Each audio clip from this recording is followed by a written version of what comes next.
Not everyone can honestly say they like what they do. I can honestly say I love what I do, and that love is for real estate. I love it so much, I decided to share some of my experiences, while at the same time, share critical information that hopefully every aspiring real estate investor can use. So sit back, grab your pen and paper, and damn it, let's have a good time.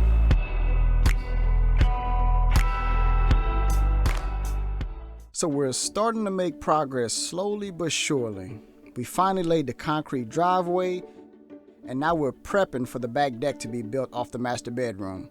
The vinyl siding was in pretty rough shape, so we'll replace that along with some roof repairs. We haven't made much progress with the inside of the property since we still have some inspections to conduct with the city.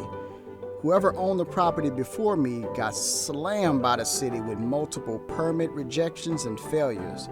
As an investor, it's important to know this information before you purchase so you can get an idea of what you'll need to do in order to deliver a quality product that is up to code.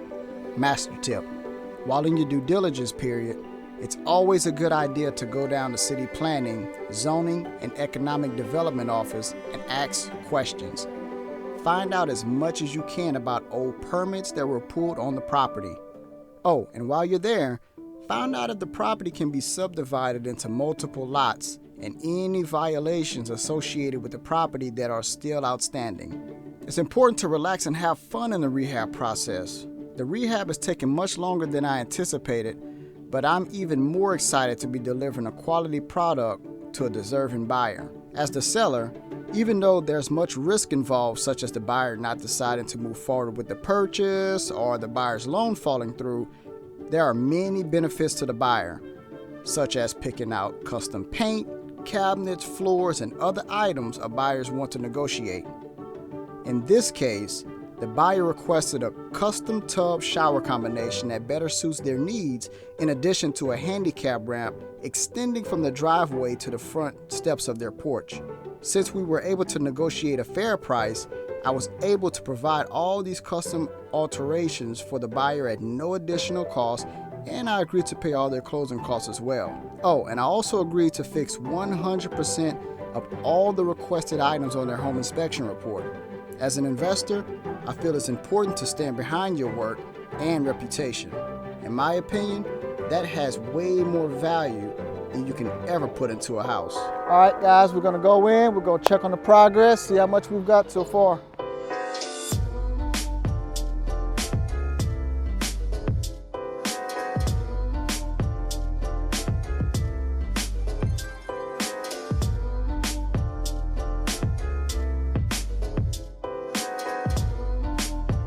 Definitely made some progress. As you can see, obviously the drywall is put up. We got the recessed lighting put in, some duct work up there. Washer and dryer is gonna go there. It's kind of dark in this space, but this is where the master bedroom bath is gonna be. What I want to share with you guys is that whenever you have something that wasn't in the budget, it's good to have great contractors. Not good contractors, great contractors, because with this particular project, as you can see, we put the new windows in and it wasn't even part of the budget. So I called my contractor and said, hey man, I looked at the draw schedule. We totally forgot the windows. They need to be replaced. A great contractor will include it in the budget, and that's exactly what he done, instead of charging me more for it because it was, my mistake. The project on Y Street is finally complete. Now, let's take a hardcore look at the numbers behind the deal. The final sales price was $264. I originally had the property under contract for $269, but the appraisal came in at $264, so I had to adjust the price. The lender was $157 and some change. Remember, the lender payoff includes the purchase price of $100,000 and most of the rehab costs. So, $264 minus $157 brings me down to $106 and some change. The buyer needed $7,895 for closing costs. Buyers can bring this money to the table, or sellers can pay it for them. I decided to pay all the buyers' closing costs. That brings us down to $98,000 and some change. I had to pay a host of other closing costs to include.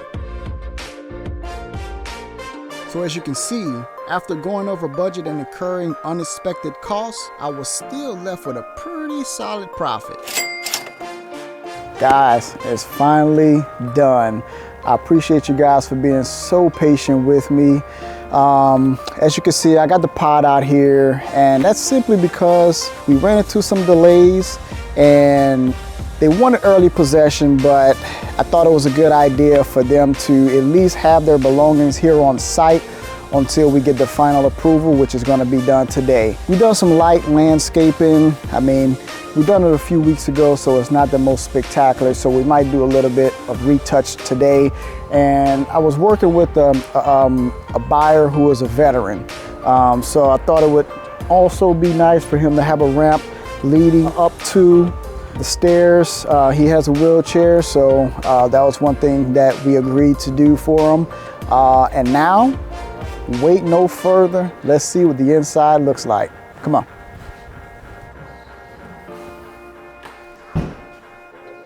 It's finally done, guys. Come take a tour with me. As you can see, this is the infant room. Pretty small, but somebody can make it work. Nice clean room. Here we have the full second bath. Great job on the tile work. Excellent job, proud of the contractors. Here we have not the master, but the other bedroom.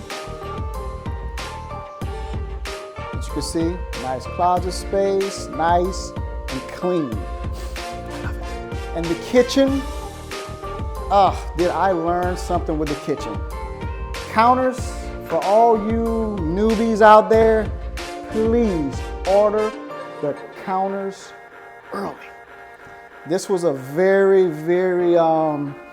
unique process for me to learn about, because as beautiful as the counters and the cabinets look, it was massive delays. And it's normal to have delays. We just kind of ordered them late. Yeah, but I learned that. And here's the master. We're still doing a little bit of work in here, so please excuse.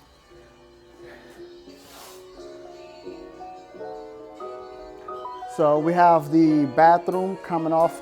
We didn't put up any rods yet or anything, so right now it's as is for them to put their own finishing touches on it. So, look great. This is the other bedroom, a little bit bigger than the much smaller room, but it still has very adequate closet space, so it'll do. The buyers, they were very patient with me. The project was supposed to be finished much early, but I was trying to do something unique, and at the same time, I was up against the clock with my lender, because when you take out a loan, you only have it for a certain amount of time, and I had a 6-month loan term. So right now, today, January 5th, I'm 2 weeks away from that 6-month mark. So if I would have waited till today to put the property on the market, that means I got a little over 2 weeks to find a buyer, and any lender can foreclose once you're at the end of that term. So that was the reason why I put it on during the renovation process. And I was lucky to have such great buyers. They were willing to see the vision, and I rewarded them with a brand new washer and dryer. So this was totally not in the budget. It wasn't, agreed to, but I believe that if you're gonna do investing, then it's more about the bottom, it's less about the bottom line, and it's more about building relationship with people. All right, we're in the backyard right now. Got them a nice little cozy deck, and the main thing about the deck is that there's 2 ways to access it. You can access it off the master bedroom and off the kitchen. So, I really hope they like it. As you guys probably remember in the beginning, the deck was on the other end of the house, the right side of the house. So we had to shift it over a little bit to make it more accommodating. and so that we have more space to build a bigger deck. We also got a brand new HVAC system as well. So, yep, I think the buyers are gonna be pretty excited about it. Hope you guys enjoyed everything. Me taking you to, the property from the beginning to the end. So join me next time, because it's gonna be a wild, wild ride. If you need help with comps or evaluating a property to determine how much you should offer, don't hesitate to email me at johnoffers757@gmail.com.